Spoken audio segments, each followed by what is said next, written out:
حضرت طلحہ بن عبیداللہ سے روایت ہے کہ اہل نجد میں سے ایک شخص رسول اللہ صلی اللہ علیہ وآلہ وسلم کی بارگاہ میں حاضر ہوا جس کے بال بکھرے ہوئے تھے۔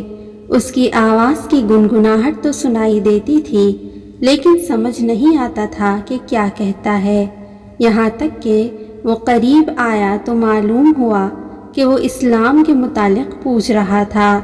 رسول اللہ صلی اللہ علیہ وآلہ وسلم نے فرمایا، دن رات میں 5 نمازیں فرض ہیں، ان کے علاوہ بھی کوئی نماز فرض ہے؟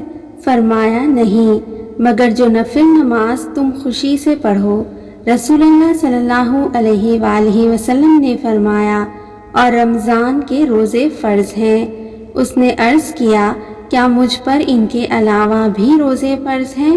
آپ صلی اللہ علیہ وآلہ وسلم نے فرمایا، نہیں، مگر جو نفلی روزے تم خوشی سے رکھو۔ پھر رسول اللہ صلی اللہ علیہ وآلہ وسلم نے اس سے زکوٰۃ کا ذکر فرمایا۔ عرض گزار ہوا، کیا مجھ پر اس کے علاوہ بھی کچھ لازم ہے؟ فرمایا نہیں، مگر جو تم خوشی سے خیرات کرو۔